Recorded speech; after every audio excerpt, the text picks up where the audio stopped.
Simple Suburban Murder. Tom and Scott Mystery. Book 1. Author Mark Richard Zubro. Publisher St. Martin's Press, New York.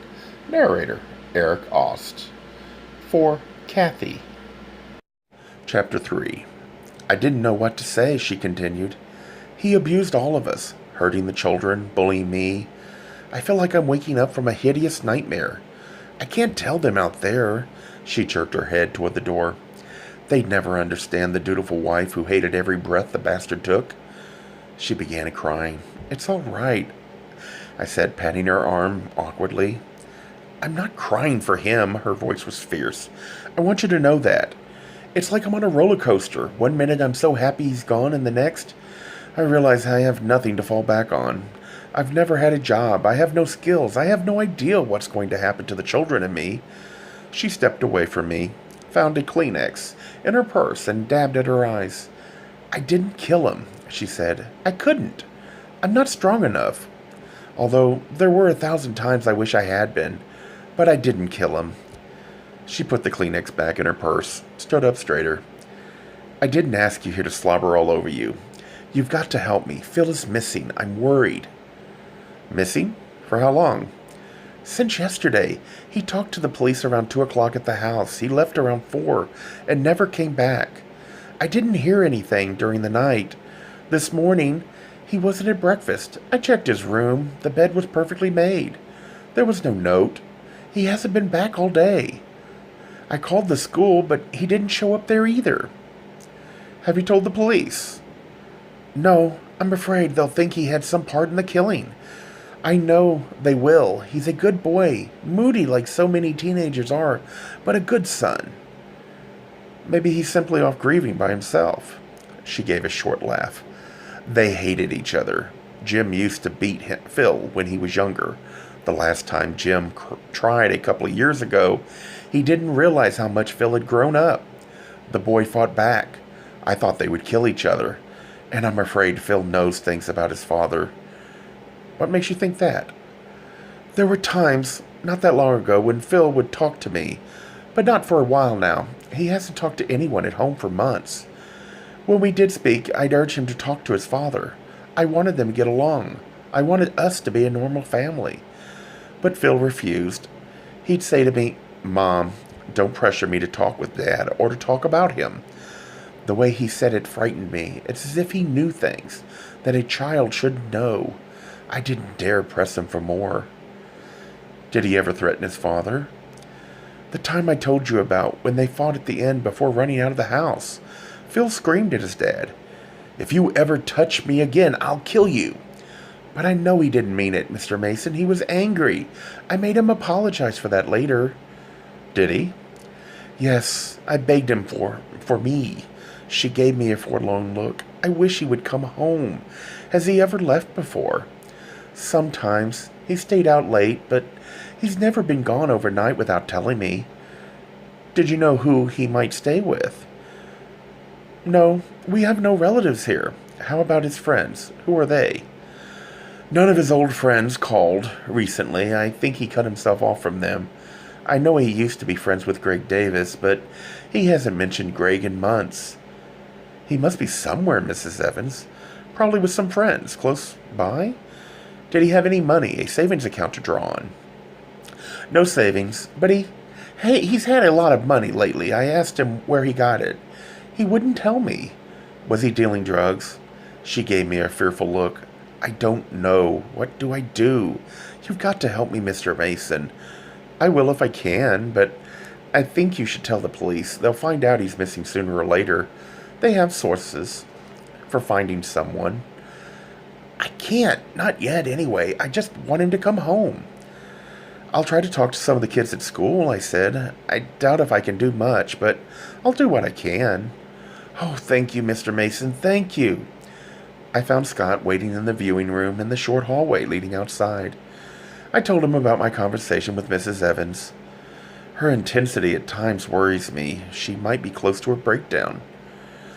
Poor woman, Scott said, but there probably isn't a lot we can do. That's true, I said. The police will find out Phil is missing soon enough. Still, I'm going to check it out. We left from where we parked You could see down the alley behind the funeral home. As we neared the car, I noticed a lone figure in the alley, sitting on a stack of tires. I pointed him out to Scott. I think that's the Evans boy, the 8th grader. I remember he used to wait for his brother after school when Phil was in my tutoring group. I think his name is Keith. Let's talk to him. The boy looked up briefly as we approached. He wore a suit and tie with no overcoat. He shivered in the chill November night. Cold to be out tonight, son, I said. He peered up at me. Who are you? His voice was petulant. Tom Mason, you're Keith Evans, aren't you? Phil's brother? I was his teacher. Oh, yeah, he said without enthusiasm. It's a little cold to be out without an overcoat. He shrugged. I sat down on the stack of tires next to him. He looked at me for the first time. He glanced at Scott. His eyes got very wide. You're Scott Carpenter, he exclaimed. I am. Scott sat down on the other side of him. I know you, Keith said. You came and talked at our sports banquet last year. You're cool. Thank you, Scott said. I'm also cold. Why don't we go inside? Not in there, with all those people, Keith said. I suggested the fast food restaurant across from the funeral home as an alternative. Keith agreed. Scott and I had coffee. Keith wolfed down enormous quantities of food. He had his dad's handsome face with his hair longer than the fashion.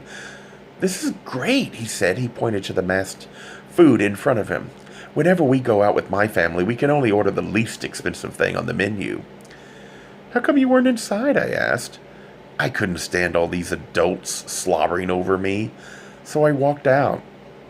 He stopped eating and stared wistfully across the street to the funeral home. He spoke softly. I wanted to see where they put my dad. His voice grew softer. I wanted to see what he looked like. You didn't get a chance? I asked, equally as quietly. He shook his head. There were too many people around. I was waiting for everybody to leave. We sat in silence for a while. He finished the last of his french fries. Want any more? I asked. No, thanks. I'm stuffed, Mr. Mason. Throughout the conversation, he'd been stealing glances at Scott. Now he said, I want to be a baseball player like you, Mr. Carpenter, when I grow up. I hope you make it, Scott said. I play all the sports at school, baseball, football, everything. He was an average-sized kid. Maybe a little bigger, hardly the type for football, I thought. But with his coat folded behind him, his white shirt couldn't conceal the broadening of teenage shoulders and hints of elite masculinity. He continued, I can't believe I'm sitting here with Scott Carpenter. The other kids will never believe this. It's true, Scott said. Keith got a confused look on his face. Did you know my dad? No, I'm a friend of Tom's. I came with him. Keith, do you know that Phil is gone? I asked. He lowered his head, mumbled an answer. Keith, Scott said. The boy looked at his hero. Scott said, if you know anything about where he is, you should tell us. Keith looked torn. I promised, he said finally. It's important for us to know. He might need our help, Scott said. There was silence. The kid looked miserable. He told you he was leaving, I prompted Keith, nodding. Is he coming back? I continued, a negative shake of the head. Is he in the Chicago area? I don't know. I think so. He said he'd call me. Did he leave because of what happened to your dad? Now there was fear in the boy's eyes. I don't know, he said. Did he murder your dad? No, he whispered. They used to fight a lot, didn't they? I asked. Yeah, sometimes it was horrible. What did they fight about? Everything. We all hid when they fought, including my mom. It used to scare me when I was little. And now? Usually I leave the house, go over to her friends and stay. Did you and your dad ever fight, Keith? I asked. His no came too quickly. Did your dad ever hurt you, Keith? No, he wouldn't meet me on my eyes. He didn't really. My dad was okay, Scott said. If he hurt you, Keith, it's okay to tell us. The boy sat with his eyes lowered. I looked at Keith. I tried a few other questions about his dad, but he wouldn't talk about him. Keith was like many kids with an abusive parent. They covered up for the parent and wouldn't admit anything. I gave up and went back to Phil's leaving. Did Phil say when he'd call? I asked. No, just that he'd call soon and that I would go live with him. He said he could make enough money for us to live on. He said that adults only ever mess things up. He looked from one to the other of us. We talked for 15 more minutes. The boy gave no further information. He still wanted to see his dad, so we took him across the street to the funeral home. Mrs. Evans looked startled when she saw him. I explained the situation to her. She seemed more upset and torn. I want to see him, Mom, Keith said. But the casket is closed, she objected. I want to, he insisted. With what looked like an heroic effort, she pulled herself together, took him by the hand. All right, was all she said. Together they walked to the casket. In the car, on the way home, Scott said, I don't understand Keith. What don't you understand? He seemed to be acting almost normal, protecting his brother. Rang true, but I don't know. I expected him to be more broken up about his dad's death. He must have a lot of strong, ambiguous feelings about his dad. If what the mother told me is true, with a home like that, you can't blame the kid for reacting strangely. I guess you're right. I bet the kid knows a lot more than he's saying about where Phil is. I agree. I think his brother told him a lot more than Keith told us tonight. Do you think Phil or Keith might have killed their dad? Scott asked. I thought of that. I don't know about Phil. I haven't really talked to him in 2 years. I want to talk to him. As for Keith, I doubt it. He doesn't seem big enough. Maybe he had help, Scott suggested. Or maybe he helped his brother, I said. We need to find Phil. For what it's worth, Scott said. I don't think Keith did it. Yeah, my suspicions are with Phil and the adults. Mrs. Evans sounds like a great suspect. I bet the police think so too. She couldn't hide that much hate from them. They'd find out from the neighbors if nowhere else. From what you say, she's too much of a mouse to have done it. At times, but pushed to the edge, who knows what she might be capable of. That's true. Who else? I don't trust Sylvester and Armstrong. Scott looked surprised. Not trusting them is one thing. Linking them to murder sounds a bit of a stretch to me. Those two are up to something.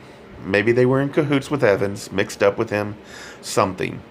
They acted awfully suspicious to me. And more important, they'd have access to the school. Something neither Mrs. Evans nor her kids would have. I'm not ready to accuse them of murder, but I'd bet money they've gone beyond simple administrative incompetence. You're prejudiced, Scott said. I guess. I pulled into the driveway and turned off the car. This leaves out people we don't know. We have no idea what Evan's life was like outside of school. Hell, I've even talked to Vance in the math department. Although I trust him pretty much, I've got people to talk to tomorrow. At noon the next day, I started with the school's social worker. I hoped she'd give me more background on the Evans family. What Nancy Lacey said was, I'm sorry, that information is confidential. I am not at liberty to discuss the situation. Her November tan was from the same place she got a size 4 figure, a health club. She was 24 years old and gorgeous. This was her first job after college. I explained my reasons for inquiring. You're wasting your time. All records, conversations, any dealings with students through this office cannot be discussed with outsiders. She early on caught the disease of many school social workers. Its basic symptom. Don't trust the teachers. Aren't we supposed to be working together to help children? I asked. I don't think you understand how the guidance and counseling office works. Her tone was that of those who condescend to the poor, stupid teachers. You don't have counseling degrees, so you don't know how to handle kids. I cut her off. Save your condescension for someone who will put up with it.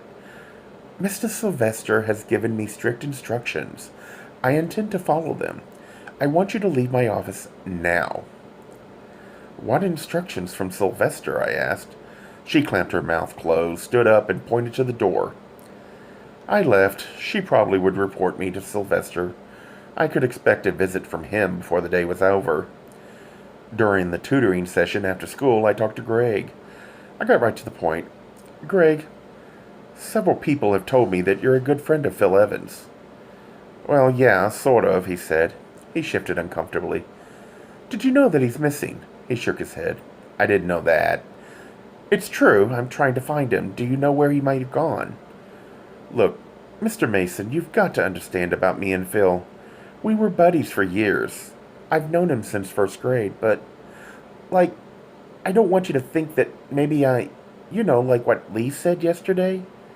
That you and he were friends, but you never had anything to do with him sexually. Right. You seemed surprised yesterday when Lee told. Did you know Phil was gay? Not really. I only heard rumors this year.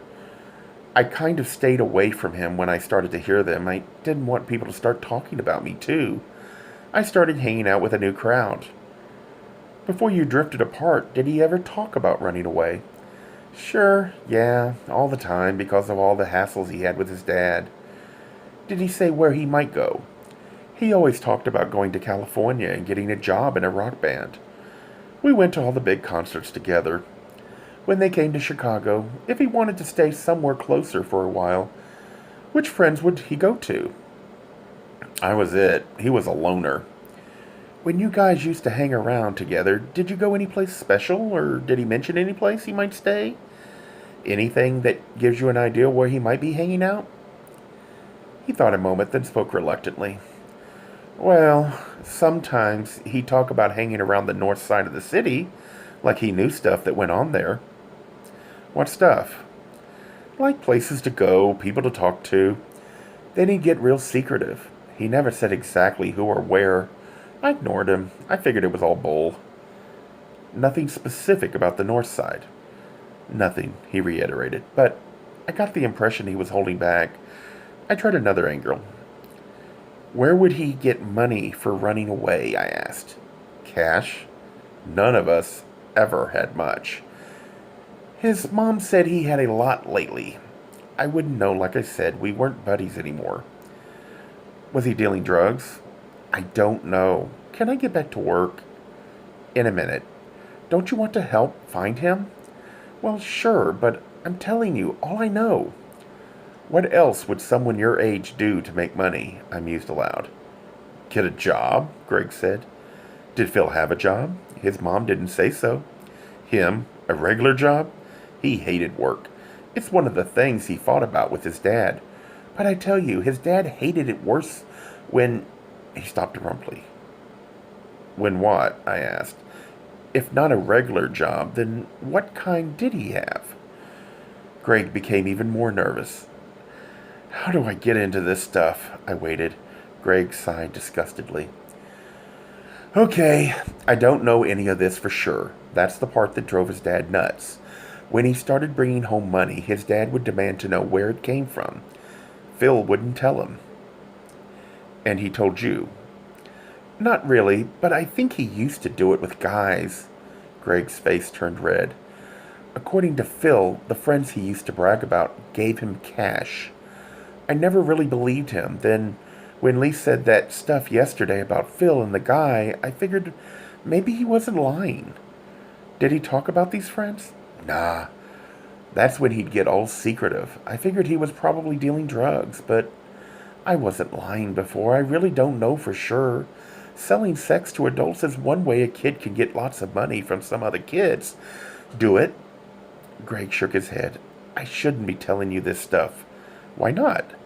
You're an adult. This can only lead to trouble. I'm trying to find the boy. I tried to think of what else to ask. I was about to give up when Greg asked, Mr. Mason, do people think Phil murdered his dad? I don't know.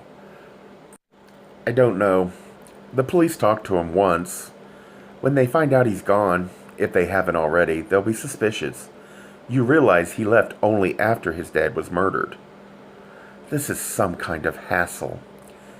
Even without the death, I would be concerned about the disappearance. He's almost 18. What's the big deal? The deal is, Greg, that people care about him. His mom is worried. I tried a few other questions, but I'd gotten all I could out of him. Half an hour later, the kids were gone. Sylvester walked into my room. His hand shook as he raised it to adjust his glasses. Every time I saw him, he looked more pasty, white, and nervous. He started out all bluster. I've had complaints about you bullying staff members. I won't have that, Mason. Plus, we told you not to involve yourself in the Evans situation. We gave you a direct order about that. I walked over to where he stood near the door. You're my boss here, Sylvester, and anything you connected to teaching and working conditions I will listen to. But neither you nor Armstrong have any say about my private conversations or activities. You never had. You never will. His body sagged. Although the building was cool, sweat appeared on his upper lip. He moved to a student's desk and plopped his body into it. He wiped the sweat from his face with his handkerchief. When he spoke, his voice was a pathetic whine. Can't you for once see this from my point of view? And what is that? I asked in a neutral tone. I'm not an evil human being, although I'm sure you think so. I'm getting pressure from everyone, constantly asking for answers I don't have. Why did this have to happen while I'm principal? I should never have quit teaching. I was happy in the classroom. He stood up abruptly, waved his arms dramatically. He said, Do what you want. I don't care. It doesn't make any difference. He tottered to the door. Before he went out, he turned back and said, You'll be sorry, Mason. I didn't bother puzzling about this threat. Scott picked me up 15 minutes later. He dropped me off at my place and went out to pick up dinner. We rarely cook for each other. Neither of us is good at it. Although on special occasion, he makes fabulous meals. Thanksgiving being one of his best. He's not bad at breakfasts either. The doorbell rang while I set the table. The cop, John Robertson, was at the door. I hesitated about letting him in. Scott would return any minute. I wasn't sure how Scott would react to the cop's presence. Depending on Robertson's intelligence and discretion, it could lead to Scott's being involved. We sat in the living room. He began friendly enough, but all the same, there was a note of menace underneath. I checked into your background, Mr. Mason. You're an ex-Marine. Did a tour of duty in Vietnam. It's not something I talked about. I killed some human beings who were trying to kill me. A lot of screwed-up politicians tried to convince us this was a sane thing to do. Was it right or wrong? I prefer never to look back. I survived. Robertson continued. I like that about a guy. We've got to be tough in this day and age. We can't let these fucking intellectuals and faggots run our things. Big mistake on his part. I was furious, but held it in check for the moment until I knew what he wanted. What is it I can do for you, Detective? I wanted to mention a few things. I have a couple of questions. His demeanor remained placid, but I detected an increase in the harshness underneath. I might be a good guy because I was an ex-Marine, but as he shortly revealed, I was also a member of the pain-in-the-ass public getting in the way of his job. He said, I hear you've been taking quite an interest in this case. I don't see that as surprising. No, Mr. Mason, but it's usually the police who take care of asking questions and interviewing suspects. It's our job. We prefer not to be interfered with.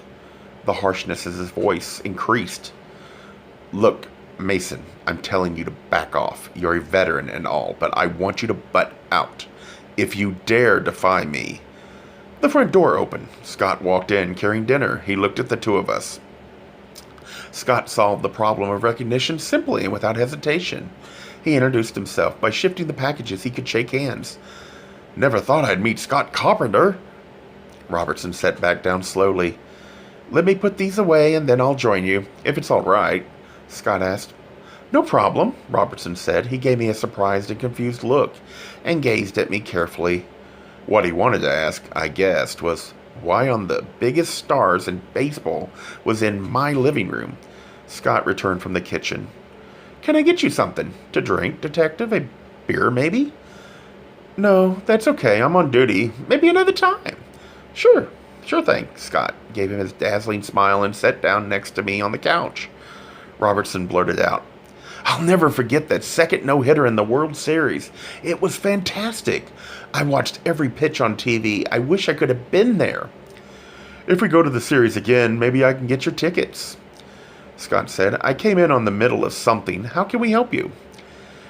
I came because Mr. Mason seems to have been conducting his own investigation of the Evans murder. His voice was more hurt than threatening now that he was talking to a sports star. We can't have interference, Mr. Carpenter. Call me Scott. The cop swelled with pride of nearness to a hero. I figured him for a stroke in 2 minutes.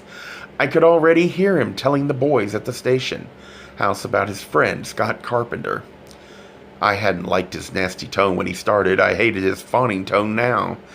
But I figured with him in this mood, maybe I could get some information from him. Scott said, "You see how it is. Tom's naturally concerned about what happened, knowing the family and the body being in his room." "Of course," Robertson agreed. I tried a question. "I was wondering, I never did hear, what exactly was it that killed him?" The cop gave me a brief, suspicious look. Scott said, "When Tom described it to me, I couldn't believe it. I kept trying to figure it out myself. I'd kind of like to know, too, if you could tell us. That is, I know police seldom give out such information, but if you could see your way clear." Scott's southern drawl was seldom more humble or persuasive. The cop smiled. What I saw in that smile was, "I'll do anything to please my hero. I might as well not have been there." Robertson said, "I guess it wouldn't hurt to tell you a little. Although, really, what I'm telling you gets sent to the press later today." "We'd appreciate anything," Scott said. Robertson began. "He'd been dead several hours when you found him. He was killed with a heavy blunt instrument. Whoever did it crushed his skull with repeated blows. But the medical people think the first blow probably was the one that killed him. The killer kept hitting Evans long after he was dead." "Do they know where he was killed?" I asked. His expansive mood continued. "No, we haven't been able to trace his movements that night. He left home at 9 p.m. He never came back. We haven't found his car, or figured out what the hell he was doing in your classroom, or how he got there." He scratched his head. "He also had $3,000 on him when we examined him." "Who did the police think did it?" I asked. The instant after I said it, I knew I'd goofed. He answered stiffly, "We're checking leads. We don't have anything firm yet." "I'm sure you'll get something," Scott soothed quickly. "We'll catch whoever did it, that's sure," he added. "Mr. Mason, you have to promise not to do any more interfering." Scott spoke up. "I'm sure there won't be any problems." I gave an ambiguous nod. Robertson stood up. "I don't want to delay your dinner any longer," he spoke to me. "I'm glad I got this chance to talk to you." Then to Scott, "And got a chance to meet you." Scott got up and shook the cop's hand. "And it's been a pleasure for me, too." He walked the cop to the door. Scott came back into the room.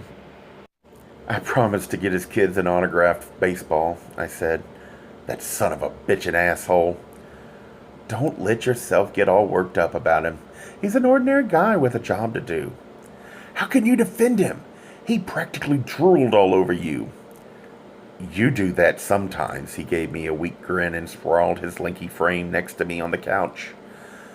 "At least I didn't start drooling the instant I met you like he did. That fawning bullshit drives me nuts." "You've seen it before." "Yeah, and it usually doesn't bother me, but you weren't here for the first part of the conversation." I told him what Robertson said. "He's an asshole," Scott agreed when I stopped. He put his arm around me and drew me close. "He'd be less impressed if he saw us now," I said. "Should I ask him back? We could have his wife and his kids over for a party. We could all be best friends." I ignored his comment and said, "You handled him well." He passed it off. "I've been handling fans and reporters for years." I meant the introduction being here with me. Scott shrugged. What was to see? We didn't neck in front of him. Let him think what he wants. I looked at him carefully. "You've changed. A couple of years ago, you'd have gone into a panic with what you walked in on." Scott said, "This is your home. I shouldn't have to be scared of being gay here." Scott and I met 8 years ago. I remember it clearly. It was 4:30 on a gloomy November afternoon. It had alternately rained and sleeted since 8 a.m. I was in an unabridged bookstore up on Broadway, in Chicago, in the gay section of town. It's my favorite bookstore in Chicago. I had 2 plastic bags crammed full of purchases. Halfway out the door, I turned around to say goodbye to the owner. Not watching where I was going, I stumbled out the door and smacked into someone sheltering in the doorway. We both pitched over onto the pavement. The stranger on the bottom, I cursed. I tried getting up and fumbling for my scattered books. At the same time, rain poured down. 3 of the books lay face open to the downpour. Then I noticed the blood on my victim's face. It seeped into his eyes, faster than the rain could wash it away. He sat on the sidewalk looking dazed, not trying to get up. He must have hit his head hard, especially with me on top of him. "You're bleeding," were my first words to him. He touched his hand to his forehead, brought it to his eyes to look at the bloody mess. "Shit," was his first word to me. The owner let us use the washroom in the store to clean up. When we finished cleaning, I apologized again. I buttoned my coat, put on my gloves, and picked up my packages. I turned to go. At this point, he said very softly, "Wait, please." I noticed how deep the voice was, along with the southern drawl. I remember turning around and gazing into his deep blue eyes for an eternity. Eventually, his face turned red in embarrassment. "Are you gay?" he blurted out. "Are you taking a survey?" I answered. He looked bewildered. "I'm asking because—" He stopped. He stopped again. He hung his head like a first grader in trouble with a favorite teacher. "Forget it," he mumbled. I guessed he was a severe closet case, and I didn't know if I wanted to be involved in his coming out, but he was good looking, and it was cold and rainy, and I was responsible for his injury. He looked like a bedraggled puppy. I felt sorry for him. "Let me buy you a cup of coffee," I said. "Nah, it's okay," he said. But I insisted, and reluctantly he agreed. We walked the half block to the Melrose restaurant. It wasn't odd when he asked to sit far in the back away from the windows. From that first cup of coffee, once he relaxed, he was a lot of fun to be with. I've never felt more relaxed and at ease than when I'm with him. And it started that day. Besides, he makes me laugh. He's the funniest man on earth. People have asked if I recognized him right away. I didn't. Even when he told me his last name, I didn't associate it with a baseball player. He was known, of course, but he wasn't anywhere near as famous then as he is now. In fact, it was 3 months before he told me what he really did for a living. At first, he said he was a part-time manager of an exercise club, which was true. The imminent arrival of spring training and his need for leaving precipitated the revelation of his actual occupation. I told him I wasn't prejudiced and didn't care what his job preference was. Even after 3 months, I think he feared I'd call all the media and announce our relationship. For the first few years, even before fame and its attendant difficulties, Scott was paranoid about us being seen in public together. I pointed out to him that lots of guys who aren't gay go to movies having meals together. He'd gotten better over the years, but I think he's still worried when he went out around my place. Usually, we went out in Chicago. There were more and better places to go, and I think he felt more comfortable there.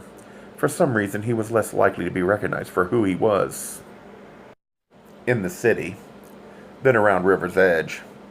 "What I want you to explain to me," Scott said, "is why you didn't tell him about Sylvester or any of the rest of what you know." "He pissed me off." "Yeah, me too, but he's the cop. They're supposed to handle this stuff." "I know, but—" I sat up from his embrace. "He made me so damn mad. Besides, I don't really know anything. I've got some information, maybe, but really it's mostly rumor. I've got no hard evidence." "The stuff you know could help him," Scott insisted. "You've got to tell them." "All right. I'll call Frank Murphy tomorrow and tell him." He eyed me wearily. "You're planning on doing more than looking for Phil." It wasn't so much a question as a statement. "He knows me well." "I guess I am," I admitted. "I was afraid of that. Look, Tom, there's only trouble in this for you. You might get hurt. The police don't want interference. Somebody took a shot at you. Your boss is pissed." "My boss is petrified, out of his mind, but I can't figure out why yet." "Maybe he killed him." "An administrator? Be serious. One of them wouldn't have the courage to kill anybody."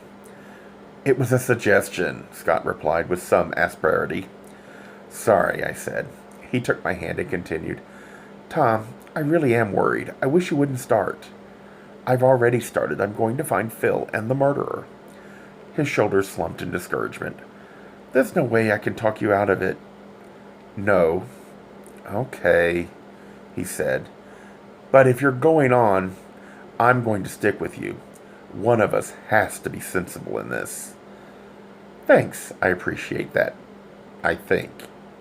Over dinner, we discussed the conversation with Robertson some more. You know, I said, what I find curious is that he did mention about Phil being missing. Maybe he doesn't know. When they find out the kid's gone, his rating as a suspect will soar. Yeah, Scott agreed. What I wonder is where the car is. That one I think is easy. I bet it's in some alley in Chicago, soon to be covered with tons of snow, never to be heard of again. When we finished cleaning up after dinner, Scott asked, What's next? I'll make some phone calls to my gay friends. They should be able to give me some leads on runaway gay kids. Neil Sparakos has his fingers in every community pie. I haven't talked to him in a while. He paid his way through college by hustling. He ought to be able to help, or point us in the right direction, if nothing else. Neil was in when I called. He agreed to meet us at 9:30 that night. At Scott's insistence, I tried to call Frank Murphy. He was off duty. I left a message. We met at the Melrose. Neil announced in a loud voice, I want to sit right down in front so I can watch all the gorgeous boys walk by. The corner booth, where you could gaze through the broad front windows, was empty.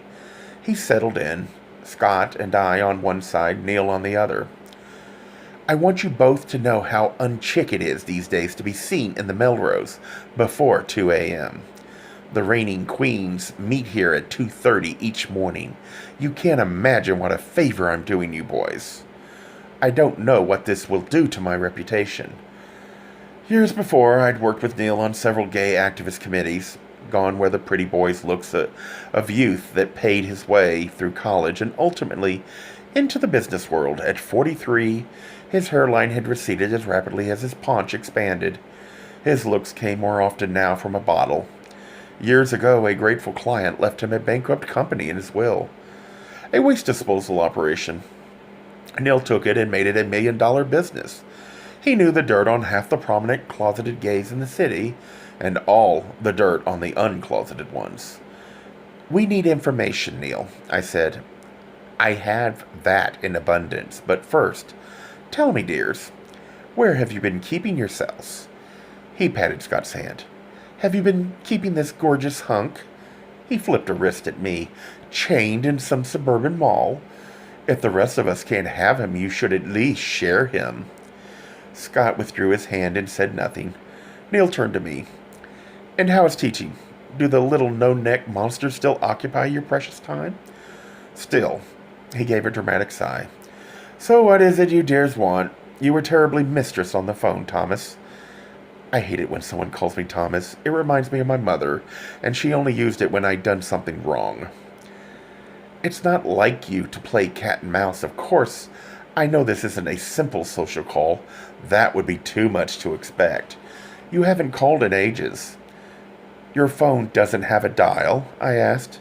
He hadn't called either. Over the years, we drifted apart, his charm getting less as his riches increased. His rarely veiled antagonism to Scott made it worse. Yet, under it all, he was a good person. Plus, he had information I wanted. I told him about the murder and what I'd learned since he listened shrewdly and attentively. I ended. What I need to know is where to start. If Phil's hustling, where to look. If he's working for an escort service, who to talk to. If possible, find out where he's staying. You don't want much, do you? I need to find the kid, I said flatly. He gave his dramatic sigh. Okay, you're not sure he's hustling. Right. Or even if he's gay. Pretty positive about that. Or if he's in this city or several thousand miles away. Yeah. He shook his head. I don't think you realize the size of the task ahead of you. We're not even talking needle in a haystack here. We haven't even found the haystack. Why would the kid stay in cold Chicago if he could hustle in warm L.A.? He promised his brother he'd come get him, and I'm not convinced he had the money to leave. Sugar daddies provide all kinds of benefits. If he's as good looking as you say, he could hitchhike easily. He could be anywhere. I've got to start somewhere. I remember you always were big on hopeless cases. That's why we're still friends, isn't it? I smiled. You're lucky. I still can't resist that sexy smile. But don't press your luck, he replied. I returned the issue at hand. Do you know where he'd stay? Anywhere. He could be with some sugar daddy and never be seen on the streets. Is there somebody in the gay community who specializes in helping runaways? Not anymore. There used to be a few ad hoc volunteer groups, but they've gone by the wayside. Most gay men shy away from involvement with young people. They're afraid the cops would think they were in it, only to get into the pants of jailbait. How about if he's working for a service? That's a little more delicate. There are only a couple that deal in kids, and they tend to be very far underground. Scott broke in. Those pimps should be arrested and hanged. They're ruining kids' lives.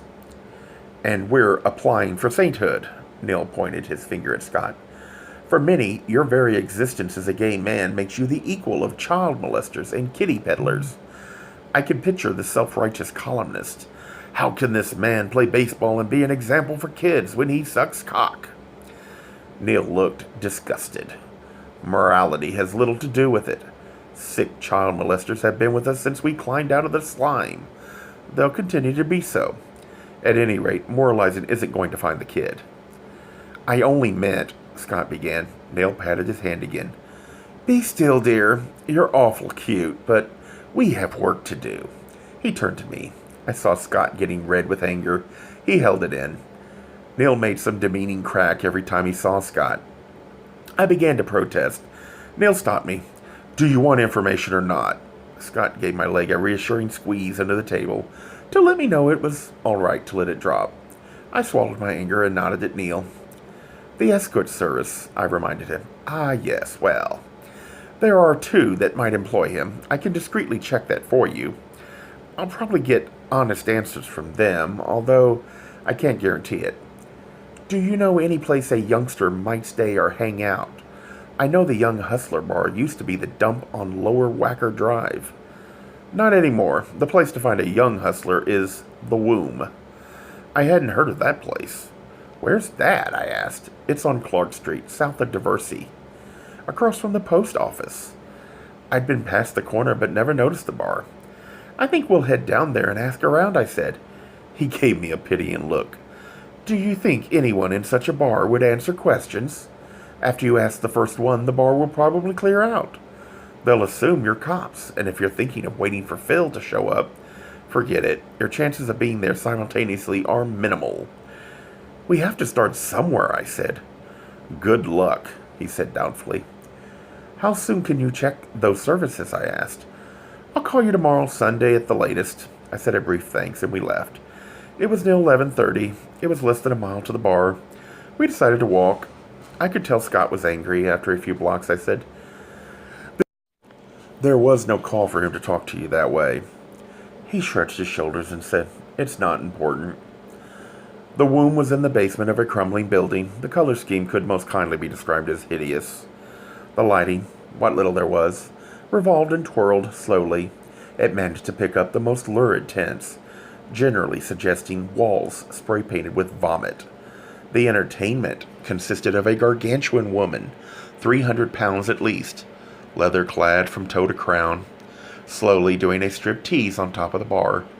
While we were there in a unique twist, after taking it all off, she put it back on, then off, then on. Perhaps it was an eternal statement. She moved, you couldn't call it dancing, and stripped out of time to the music, which in itself redefined the word loud. People jammed the room in dim corners, men kissed and groped each other.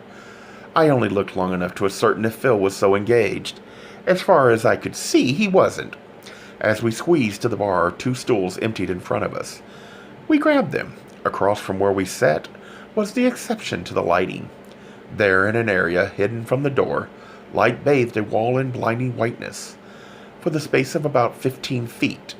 In this space were men. Most were young, all were good-looking, some were beautiful. They were tight-jeaned, leather-clad, preppy, or any style a customer might want. They stared vacantly ahead. Sporadically, one of the posing men strolled casually into the dimness. Men exchanged desires, struck deals, and left. On the wall next to the exit door was a condom machine, vending several well-known brands. None of the men in the light was Phil Evans. The bartender was flat-stomached, heavily muscled, and ruggedly handsome. I guessed him to be around 25. He wore no shirt. A gold earring, topped with a tiny diamond, pierced his left nipple. A silver ring with cluster of feathers clinging to it pierced the right one. His jeans clung tighter than cellophane and clearly showed the placement of his dick and balls. He smiled at us. "What'll you guys have?" I barely heard a shout. I ordered a diet soda and Scott a light beer. The bartender returned with our drinks. "Anything else I can get for you?" His smile was now a leer. I felt Scott move closer to me, his knees pressed tightly against mine. I shook my head no to the bartender. He winked and left, resting his lips on my ear. Scott yelled as gently as possible, "What the hell do we do?" Even that close, it was hard to hear him. I pulled his head over to yell back. We carried on the conversation in this odd manner, mouth to ear, throughout. "We wait," I yelled, then asked, "Are you nervous about being in here?" He smiled faintly and shook his head. He said, "I don't believe I'm in such a place. No one else would believe I was either." We were both aware that if there was a police raid, both of our careers could be in trouble. If they decided to raid a gay bar, this would be the one. For a painful 3 hours, we stuck it out. Phil never came in. By 3 o'clock, the place cleared out a little. The bartender was unbusy for the first time that night. I decided to try a few questions. I motioned him over. "We're looking for someone," I said. "Isn't everybody?" he responded. "A specific kid." He eyed me carefully, then smiled. "It takes all types. I wouldn't think it of you. Forget kids. What you want is a man." He flexed his muscles, dropped his voice, and moved closer. He spoke so only I could hear. "Why don't you ditch your friend here and stick around? I get off soon. You don't need to buy one of these creeps. Hell, you could be on the wall and make a fortune yourself. And you can have me for free." "Thanks, but no thanks," I said. "We're looking for a specific kid, a runaway. His name is Phil Evans. Do you know him?" I regretted not bringing a picture. The bartender drew away immediately. He gave us a suspicious look. "What is this? Are you guys cops?" I assured him we weren't, but his eyes remained doubtful. He was called away to fix some drinks and didn't return. It was Friday night, and the bar would be open to 4 a.m. I didn't see any point in hanging around until closing. I also didn't see any use in randomly picking customers to question without a picture. Tomorrow, I tried talking to some of the people against the wall. We spent the night in Scott's Lakeshore Drive penthouse Saturday. We awoke at 11. I hadn't brought any clothes, so I put on a pair of Scott's jockey shorts, socks, jeans, and one of his old University of Arizona sweatshirts. Over coffee, Scott asked, "What's on the schedule today?" "I want to stop by my place and get a picture of Phil. I want to talk with the former social worker. We've had a new one every year for the last 3. I've got an old faculty phone list somewhere at home. I'll call Frank Murphy as soon as we're done with breakfast. Plus, I hope Neil calls so we can check on the escort services today. Then tonight I think we should try to get to the bar earlier." "How early?" "Maybe around 9. I doubt if it gets busy much before that." He glanced at his calendar on the refrigerator. "I've got a speaking engagement tonight. It's a kids' hospital benefit. I don't want to miss it." "That's okay. I can go early by myself and wait for you there." "I'd rather we go together later." I thought his worries about me were groundless. "Scott, there's been no further attacks since Wednesday. After a while, it's going to get impossible for us to always be together. For now, though, I think there's still danger." All right, I gave in. He went into the utility room and came back with 4 shoeboxes, each overflowing with autographed baseballs. "Why don't we stop by the police station instead of calling? I could deliver these to Robertson in person." I pointed at the stuffed boxes. I remember you saying he asked for one. We aren't thinking of bribery here. Well, he grinned at me. We'll call it a gift. I didn't know you kept a supply of these around. I bring a few with me to speaking engagements. You get all kinds of requests to autograph stuff. Menus, napkins, autograph books, people's casts, stuff like that. You can't give a baseball to each of them, but a lot of times there's a special program or a special kid they're honoring, like the Little League batting champ, or a kid who's sick, or somebody gets a Father of the Year award, like that. I like to give them something special. They get a big kick out of it. It costs me a little extra, but you should see their faces light up. I watched him rummaging through the boxes. Don't use all those on the cops. I wasn't going to. A few should do. I ran my eyes over his body as he crossed the kitchen to return the boxes to the storage room. He reappeared in the doorway, came back to the table, saw me, watching him. He smiled. And what are you looking at? The way your pants cling to the curves of your ass, then around the front to the tight folds around your zipper. That outline, your... He leaned down, kissed me, gave a growl, lifted me from the chair. First, we stopped at the police station. It was a 2-story faded yellow brick building. The dirt on the windows didn't look as if it had been cleaned since they put it up 40 years ago. Inside, it was like old home week. Every cop in the place shook Scott's hand. Frank Murphy drew me aside in his office. He gave me a wry look. You're fortunate your buddy Carpenter has impressed everyone, especially Robertson. Everyone except you. I'm impressed, sort of. I think you could be a valuable help in this. I've worked with you. The problem we might have with you is you care too much. That might lead you to do something foolish. If you find something out, Tom, I need to hear it. I nodded. I'll be careful about learning anything. I paused. He said, Did you know somebody broke into the Evans house Wednesday? Probably around noon. No. Do you think it's connected to the break-in at my classroom? Maybe. He looked thoughtful, then said, Phil wasn't at the funeral this morning. He gave me a keen glance. He seems to be missing. I was about to tell him everything when the door burst open, with a crash. Scott entered with an arm draped around Robertson's shoulder. The cop held 2 autographed baseballs in his hand. Look at these, Frank. This guy's great, like a regular guy. Frank smiled indulgently. Robertson continued. I'm glad these guys stopped by. Did I tell you, Frank? They agreed to stop playing amateur detective and leave things to the police. You did mention something about that this morning. Oh, yeah, so I did. Frank gave me a hard stare. It's a warning I'm sure they took to heart. And if they did stumble onto something, they'd call us first thing. Sure they would. Look at these baseballs. My boys will go nuts. Robertson's reappearance brought back all my stubbornness. I decided to wait until I knew a little more, then tell them everything. In the car, I told Scott that the police knew about Phil. I mentioned the break-in at the Evanses. He was as puzzled as I, and it added to his concern.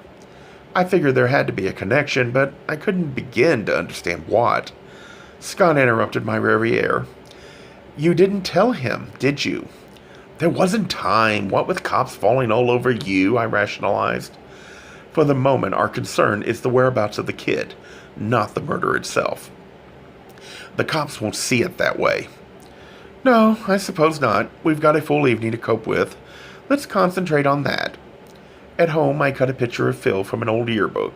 I tried calling Neil, but there was no answer. I called Heather Delacroix, the former social worker, and set up an appointment for the next afternoon. After we worked out, Scott went to his dinner. I read some of Borsting's The Discoverers. We arrived at the bar at 10:30. The 300-pound woman in leather still danced. In addition to last night's costume, she wore a spiked helmet, a leather hook, spike pasties, and 2-inch-wide dog collars up and down her arms. The problem was she didn't look out of place. The Saturday night crowd here made the creatures in the bar, seen in Star Wars, look normal. Only in the womb. They would have served androids too. I tried asking a few customers questions. Most of them hurriedly moved away. Before I finished asking or explaining, a few at least looked at the picture. They shrugged, looked down to the side anywhere but at me. They mumbled the negatives and shuffled awkwardly away. At 11:15, the stripper lumbered off. I assumed it was time for the bar to get a break from holding up all that weight. She came over to where we leaned against a dark wall. Up close, the planes and folds of her skin glowed with sweat. She didn't chew gum, but should have. She held her hood in her hand. Sequins glittered in her black hair. She looked to be about 30. She gave a smile that radiated unfriendliness. "Can I help you, boys?" she asked. Her voice was remarkably clear and crisp, cutting through the music without shouting. "We're looking for someone, a kid. Maybe you know him?" She broke in. "I don't like people bothering my customers. I've gotten complaints. Some of them think you're cops. We really need to find him. His family is worried." "So?" "All the families in the world are worried about their lost lambs. Maybe if they worried sooner, they wouldn't be lost. Me, I'm worried because you're bad for business." Frustrated but undaunted, I tried to show her Phil's picture. She wouldn't look at it. "I want you guys to leave now, before I have to get rough. If your cops produce some ID and charge me, either way, let's move it." Her biceps expanded and contracted, squeezing the tightened leather. She clamped on her hand on my arm, preparatory to ushering me toward the exit. I tried to break her grip, but couldn't. Scott placed his hand on her wrist and held on. It was strength against bulk, each strained against the other. A major blow-up could scatter the already skittish clientele. Abruptly, her grip on my arm loosened. She gave Scott a dirty look. "You some kind of professional?" she asked. "Yeah," he said. I rubbed my arm where she'd grabbed. She rubbed hers where Scott had applied pressure. The bartender appeared. "Any trouble, Daphne?" he asked. "Nothing I can't handle," she answered. I looked around the bar. If anyone noticed her little scene, they gave no indication. "What's your interest in this?" she demanded. "You the father, uncle, mother's boyfriend? Disappointed customer? Jealous boyfriend?" "I was the boy's teacher." "You're the teacher, and you're going to this trouble?" For the first time, she began to look less belligerent. She eyed me thoughtfully. "Follow me," she jerked her head toward the rear of the bar. We climbed down 2 flights of dimly lit wooden stairs. At the bottom, we turned left through a door marked "Danger, High Voltage." But the only sign of electricity inside was a single bare bulb, painted red, attached in a socket above the door. 3 chairs set in the middle of the clothes-strewn room. For one of the heaps of clothes, she took a red silk cape and flung it over her bulk. She billowed like a tent in a high wind when she twirled to overburden a chair with a lighter that matched the color of her cape. She lit an unfiltered Camel cigarette. She peered up at us. "Who are you two?" she demanded. I introduced us. She gave no sign of recognition at Scott's name. She motioned us to the other chairs. We 3 sat in the glimmer of the red light. I explained. "We need to find a kid, an 18-year-old named Phil Evans. He's run away. He's probably a suspect in a murder." I gave her the picture. She looked at it and handed it back to me. "Why don't you let the family handle it, or the cops?" "The family's a mess. His dad is the one who was murdered. His mom asked us to help. The cops are more worried about the murderer. We care about the kid. A teacher busting his butt for his kids. Corny, but I like it." She waved her cigarette at me. "I used to be a teacher. I taught for 5 years. She laughed. "I made more money my first year as owner of this bar than in all 5 of those years put together." "You own this place?" Scott asked. "Do you think I'd be allowed to do that tawdry little act if I didn't?" "You've got a point there," Scott said. She ignored his comment and continued. "But I didn't quit teaching because of the money. I taught high school." She dragged deeply on her cigarette. "I loved kids. I think I really helped them. They used to come back and thank me for the help I'd given them. So why'd I quit? The cash was adequate. It was one of those rumor things. Someone's kids, teachers, parents, who knows? And it doesn't make much difference where it started. Began to spread rumors about me. Eventually, everybody knew I was a lesbian. Then it got ugly. I got in a major fight with my department head. She hated it. The kids liked me.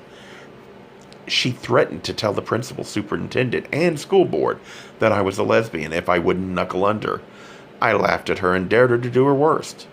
Then she threatened to say I seduced little girls. She laughed at me. She said she didn't need proof. A simple accusation like that would ruin my career. I'll never forget the astonished look on her wrinkled old face when I belted her one. The punch broke her jaw. She sued. I agreed to quit if she dropped the case. She did so. I left. She lit another cigarette from the butt of the last one. So, what difference does this little story make? I guess it means I understand a teacher who cares, because I thought of myself as one. I'm going to help you. Great, I said. Don't get too excited. I'll help, and that I'll tell Phil you've been looking for him. If he wants to see you, I'll set up an appointment. If not, forget it. But you do know where he is, Scott asked. She gave him a sour grimace. Of course, or how could I tell him? You're not worried about the police, I asked. You're here. They're not. I assume that means you know something they don't. I assume in exchange for my little help, you keep your mouth shut. We agreed. Good. Now I want you to leave my customers alone. Come back tomorrow afternoon around 5. I'll have definite information. We got up to leave. Thank you, Daphne, I said. She stubbed out the last of her chain-smoked cigarettes. Daphne's my stage name. My real name is Janet Stewart. Outside the bar, Scott put a hand on my arm and stopped me. We've got to do something. She knows where the kid is. I scrunched deeper into my jacket against the bitey wind that blew off Lake Michigan. What could we do? I asked him. Call the cops. We gave our word. Besides, she'd deny everything. There were 2 of us. I'm a witness. She can't deny saying it. I think she could and get away with it. She's smart. She knows we want the kid, and she knows the cops are around here. You can bet on that. We're amateurs. She's a pro. I doubt if we'd stand a chance. We stopped at Fullerton and Clark to wait for a walk signal. Scott asked abruptly, what if she's lying? I don't picture that. She didn't have to admit anything to us, and she did. No, I don't see why she would. I shivered. I think we should trust her for now. She trusted us. I'll give her the benefit of the doubt. What if she really does know and something happens to the kid? We're partly responsible. I'm open to suggestions, preferably in the warmth of your penthouse. It was too damn cold to be arguing in the middle of the sidewalk. There's nothing we can do until tomorrow. Sunday morning at 11:30, Neil called. I've got some information for you, he said. We found out some things, too. Me first, dear. I'm enjoying being detective. I must apologize for taking so long to get back to you, but Mother was prying into many deep, dark little closets. One can't be too careful in these matters. First, the escort services. None of the reputable ones have heard a thing about the kid. Could they be holding out on you? Possible, but not probable. Beyond these services, there are several prominent callboy groups, assorted pimps, and independents. I think the actual house of prostitution is somewhat anachronistic in this day and age. None of the above ever heard of the kid either.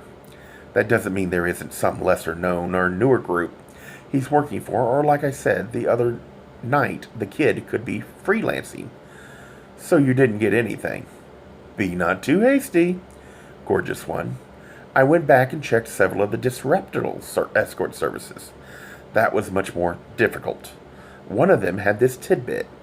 They never heard of a Phil Evans, but they knew Jim Evans. I was sure it wasn't the same man. Who ever heard of a 46-year-old hustler? I described the elder Evans from what you told me. My source insisted that it was the same man.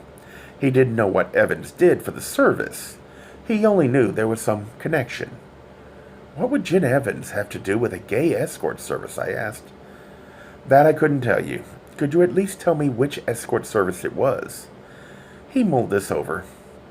I suppose it wouldn't hurt. I know you can't reveal my source, and you won't reveal where you got this from. I assured him I wouldn't. He warned. It's unrealistic to expect to call and expect them to talk to you. I've got to try. When we worked together, you were the most trustworthy one, often the only trustworthy one. Use this information carefully. It's called Adonis at Large. It specializes in pretty young men. Be careful when you call them, he said. It's most likely they'll simply hang up on you. But there's a real possibility of danger when you start getting nosy around those prostitution things. You're involved with them, I pointed out. Yes, dear, but that's different. I'm involved in the community and have well-connected sources whom I trust and who trust me. Would you be willing to come with me if I decided to go see them? No, I can't go beyond my sources. Sorry. Thanks anyway, I'll be careful. Good. Now, I've also checked at every point available to me in the general community. Social service agencies, hotlines, whatever. As far as they know or were willing to tell, the kid isn't in Chicago. Sorry, dear. That's not what you wanted to hear, I know. Tell me, what did you learn? We might have a lead from a 300-pound lesbian named Daphne. Janet, from the womb? You know her. I know a great deal about her. His voice dripped the acid of a vicious queen on the attack. Don't trust that woman. Better yet, have no dealings with that woman. Why not? She has the most foul reputation of any so-called community leader in the city. She's double-crossed half the prominent guys in town and all the bar owners. Double-crossed? The examples are legion. Here's the major problem. Say they'd all get together to endorse a candidate for office, or to deal with police raids on our bars. They'd agree on united action. A few days later, sometimes only hours later, they'd find out that she'd cut her own deal with the alderman, the ward committeeman, or the commander down at the local police station. To say she's intensely disliked is an understatement. Don't expect much help from her. She's got one of the most prosperous bars in the community, and she never spends a cent on any gay causes. She might be able to lead us to the kid. She told you that. She said she'd talk to him and let us know if he would talk to us. Don't believe her anyway. I haven't gotten to the worst. She's one of the disreputable crowd I couldn't check on. My sources wouldn't even talk about her. I do know this. She's got boys working out of that bar, and we're talking young boys. What's more, she's never been raided, not even harassed slightly. She's got to have powerful connections. Does she actually own the bar? I asked. She said she did. I doubt it. She runs the place and may own a part of it. It's more likely a partnership deal. Most of them are these days. After a dozen more warnings and predictions of doom, Neil rang off, insisting we keep in touch with him. Scott had listened on an extension. He came into the living room. What do we do now? About Daphne? I shrugged. I don't know. She seemed okay last night. Do you trust Neil? Yes, and I've known him for years, but we don't have much else for a lead. We'll have to be careful, that's all. He agreed glumly. We talked over what I should say when I called the escort service. We couldn't decide on specific action. I dialed the number Neil gave me and asked for Jim Evans. The person on the other end said I must have the wrong number. There was no one there by that name. I hung up, looked at Scott. Nothing, I told him. I checked my watch. If we're meeting Heather Delacroix in an hour out in Orlando, we better get moving. We dressed and drove to Heather's. She'd worked in the district the year before. I'd heard she quit to work for a private agency at a much higher salary. When I talked to her the day before, she had reluctantly agreed to my request for a meeting. She lived in the last condominium in one of the new subdivisions, just south of Orlando Park, a block east of 94th Street. She took our coats and offered us coffee and tea. We sat in the living room on a brown vinyl couch. Stuffed elephants of varying sizes, shapes, and colors decorated a few small tables and shelves. Heather was in her mid-20s, with red hair and a frown that denoted seriousness of purpose. She began peremptorily. I looked through my files on the Evans family, although I hardly needed to refresh my memory. I've made some decisions. If you can do something to help that poor family, then I want to be a part of it. Great, I said. First she talked about Mr. Evans, most of which I already knew from Meg, although Heather had more details than she talked about the Evans kids. The girls seemed normal, since we're in a kindergarten through 12th grade district. I was able to observe them in class. From what I saw and what the teachers said, there was no need to refer them for testing. The 8th grader, Keith, is another story. He's very interested in sports. The coach said he is an average player, academically. He has numerous learning problems. He's been in learning disability classes since second grade. The father opposed that placement. From what I could find out, this was one of the few times Mom stood up to Dad. If this was what was best for the child, she wanted it. But he's still in the program after all these years, I asked. Yes. Wait, Scott interrupted. What's learning disabled? The kid seemed strange to me the other night. How so? Heather asked. Scott explained his unease over the boy's reaction to his dad's death. When he finished, she said, I don't find anything extraordinary in his reaction. Each of us reacts differently to the death of a loved one. Some never cry at all. With the dynamics in that family, one could expect almost anything. Being learning disabled would have no connection to his reaction to his father's death. Scott nodded that he understood. Heather continued, I talked with Keith a few times. He hasn't developed the belligerence of many LD kids. He seems quite benign about it. He works very hard in school. The LD teacher reported him as being very cooperative. They seriously considered dropping him from the program this year, and if not, then surely in high school. I said, I tried to find out about this year. The social worker threw me out of her office. Did she? Heather gave a wry smile. She's new. She's young. She's not used to the pressure, but I'll get to that. Was Keith a victim of abuse? I asked. She sighed. There was no physical evidence, no bruises, yet I found it hard to believe that Evans attacked only the older boy. What did you find out about Phil? She pulled her sweater closer around her. I couldn't get him to open up. I went to his father.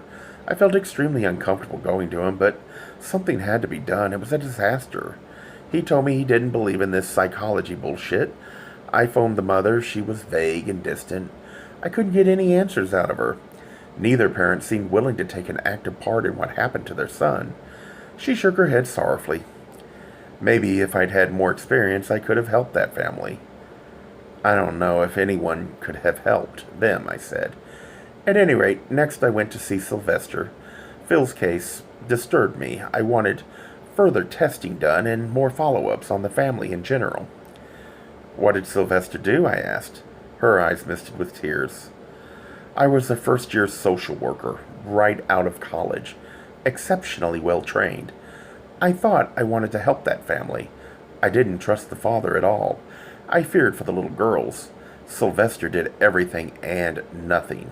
He promised immediate action. He agreed with me fully. He cautioned me about a staff member being involved, but assured me action would be taken. What happened? Nothing. And the harder I worked, the more nothing happened. I did all the paperwork, turned it in. First, Sylvester needed time to review it. He was busy, but would get to it soon. Then his secretary had it for typing. Next, it was lost, and I had to resubmit all the paperwork. Then he couldn't get parental signatures. There was more paperwork so that we could do follow-ups. Without parental permission, that work had to be sent through the bureaucracy, the superintendent, and the special education co-op. It went everywhere and got nowhere. I went to see him countless times. She ran her head through her hair. I met his Stonewall. I tried going to Armstrong. All I got from him was double talk. I was totally frustrated. It had to be all Sylvester's doing. I watched other cases go through his office in normal amounts of time. Sure, there are always some delays, but it's usually less than a month. 2 at the most. So, brave me went in to confront Sylvester. She gave a short, bitter laugh. You know what he told me? The bastard talked about my evaluation and the possibility of an unsatisfactory rating. He totally ignored what I had to say. I felt completely helpless and furiously angry at the same time. This was around mid-March. I decided to finish the year, but I handed in my resignation the next day. I don't have to work under those conditions. So the rumor that you quit for a better-paying job was untrue. Yes, it was another of Sylvester's lies. Sylvester covered up for or protected Evans. I wonder why.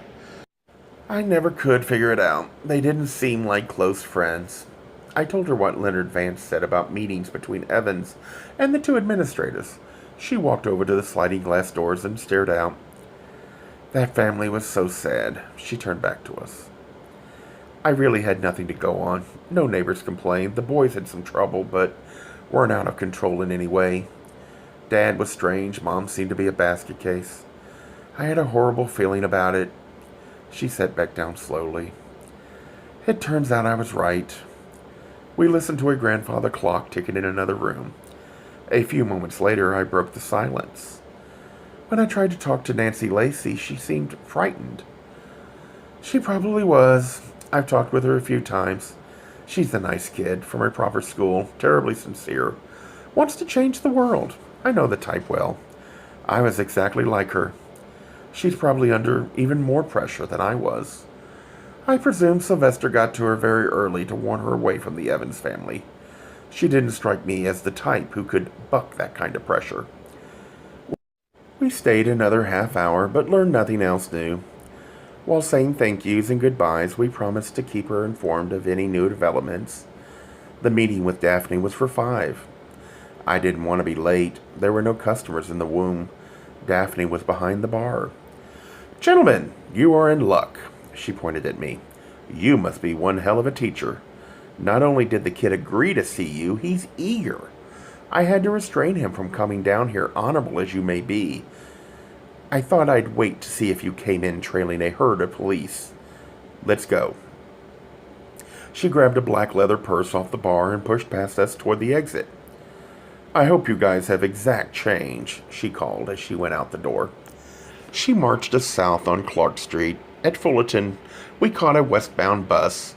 When the bus stopped under the L track, she grabbed us and pulled us out the door.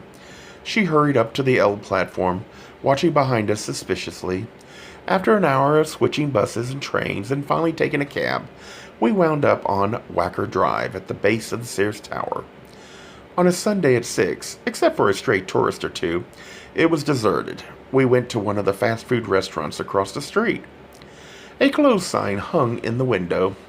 She ignored it and went right in. She flipped the lock on the door. When we were inside, Phil Evans sat in a booth at the back of the restaurant. We sat down across from him. Daphne stood. "I'm going to be sitting up front," she said. "No trouble or double crosses. The manager here and I are friends." She pointed to a man emerging from the shadows behind the counter. His expensive suit didn't hide the muscles bulging on his 6'6" frame. "We can handle even your muscular boyfriend, if we have to." I had no intentions of starting anything. I was glad to find the kid. Phil was a handsome boy, very much like his father. He wore a dark brown corduroy suit that looked brand new and expensive. Phil smiled at me. "Isn't Daphne something?" I said, "Yes, she is. It's good to see you, Phil." I introduced Scott. He recognized the name. Phil's smile brightened. He said, "Is what Daphne told me this morning true? Are you gay, Mr. Mason? Are you guys lovers?" Scott flinched. There was little point in lying. I told him yes. "Wow, I'd never have guessed you're so masculine and normal acting," he blushed. "I didn't mean anything by that, Mr. Mason."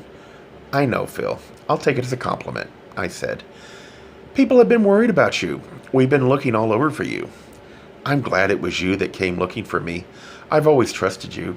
Remember the time the pack of cigarettes fell out of my jacket and you took them away but never turned me into the office? That was cool. In class, you always talked to us like we were people. We had to work hard and you were a pain in the butt sometimes, but hey, I learned a lot." While we talked, his hands fluttered jerkily, adjusting his collar, cuffs, and tie. Under the table, his left leg jiggled in constant motion. The kid was tightly strung. He saw me noticing his clothes. "Nice, huh?" "Very nice. You seem to be doing well since you left home." "You bet. I'm never going back." He sounded confident. "Your mom is worried about you." His temper flared. "I don't ever want to hear about her, ever. Never. All she ever did was give in to my dad. Shit. He beat me and she stood there and lit him." He banged the table with his fist. "And him. He was a motherfucking bastard. I'm glad the son of a bitch is dead. He was the most evil piece of shit on this earth." I dared to ask, "Did you kill him?" "No, but I wish I had. The pleasure of watching him die would have been fantastic. He was a sick son of a bitch. My favorite memory of him, the one I truly enjoy, is of the day I was finally big enough to fight back. Suddenly the hands were still, his fist clenched, his leg didn't move. He spoke harshly. I waited for years, silently. I knew someday I'd be big enough and strong enough. Then one day, when I was a freshman, he came after me for no reason. He walked into my room. He never said a word. He ripped my posters off the wall. He smashed all the models I'd built since I was a kid. I went crazy. He was big, but neither of us realized how big I'd gotten. Every time I landed a punch, it felt incredibly good. When the blood started from his nose, he went nuts. But I never felt such power. I beat him until he was on the ground beneath me. He bellowed at me and tried to hit back. I felt invulnerable. My mom screamed from my bedroom doorway. I remember Keith yelling, "Don't kill him! Don't kill him!" I only stopped when Keith tackled me off from on top of my goddamn dad, or I probably would have killed him. His breathing was rapid and fierce as the emotion and memory gripped him. That night had one major effect. He never touched me again. We never discussed what happened. I never found out what set him off. 15 years of hell ended in less than 5 minutes. Do you blame me for being glad he's dead? I waited for him to bring himself under control. His ragged breathing slowly eased. I said, "No, I don't blame you for how you feel about your dad, Phil, but your mom." He slammed his hands on the table. "No way, man. No guilt there. She could have put a stop to that bastard any time. Do you know what my earliest memory of him is?" He looked from one to the other of us. We shook our heads. Most people's early memories are of warmth and caring. The earliest thing I remember is pain and me crying, and this man screaming at me. I must have been 3 or 4 years old at the most. His voice dropped to a whisper. I was too little to have done something that wrong. Tears started down his face. How could she not have protected me? What kind of mom was she? He cried quietly for a moment, then it was too much for him. He buried his head in his arms on the table and sobbed. I hesitated a moment, then moved over to the other side of the booth, next to him. I put my arm around his shoulder. I made the sound one makes at such times, hoping they're soothing and the right thing to say. He shifted and put his head on my shoulder and bawled. I held him tightly and rubbed the back of his neck and head. A few minutes later, his sobs slowed. I looked at Scott, then I gave the two at the corner a quick look. Daphne had a restraining hand on the manager's arm. She shook her head at him.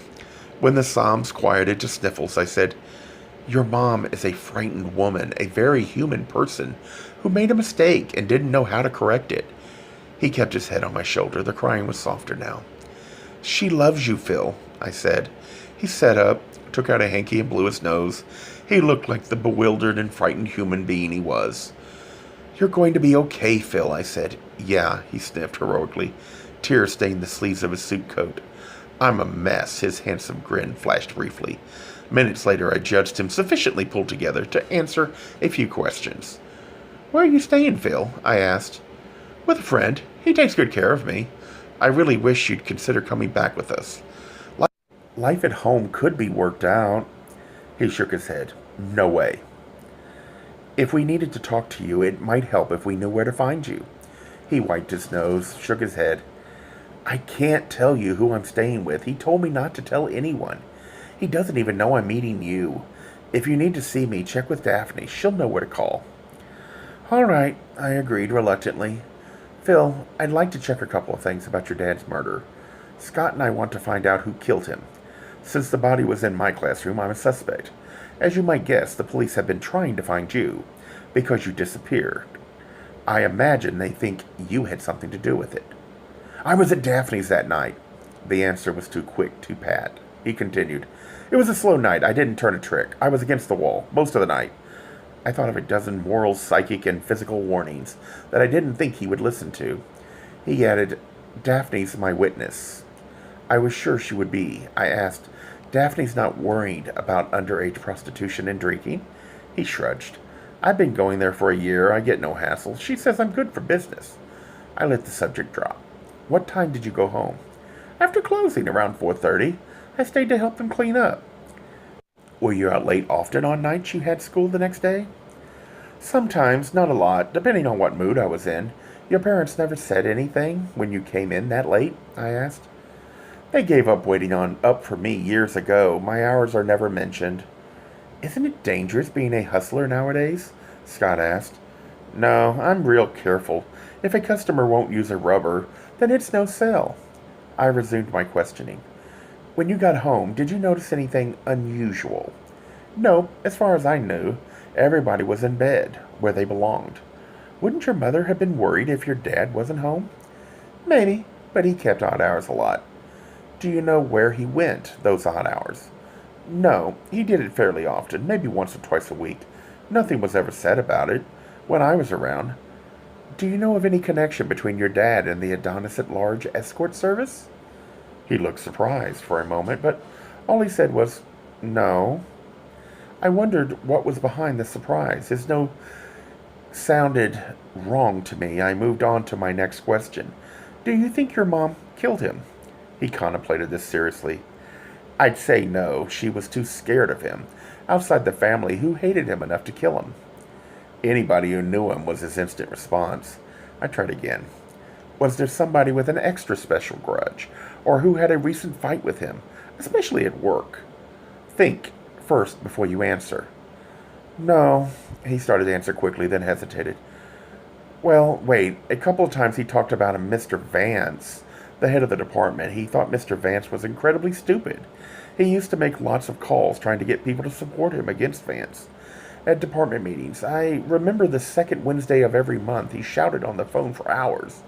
The meetings were always the next day. I tried to be out those nights. But other than Vance, there was nobody in particular who stands out in your mind. Maybe even a friend in the department? Nobody. He had no friends. This is a tough question, Phil, but I need to ask. I've heard rumors since the murder that your dad had sex with some girls in his classes in exchange for better grades. It's not a rumor, Phil said. It's true. A Gay Mysteries audiobooks. I think it is easy to hate a label, but a face humanizes the word. So this effort is twofold. To offer comfort to those like myself that your world didn't end because you don't fit into the view of acceptable society on both sides. And in hopes of helping those with family that are LGBTQ, that it doesn't mean we are aliens from the child they once knew. Reassure them so they can maybe be supportive at the same time, being true to their values.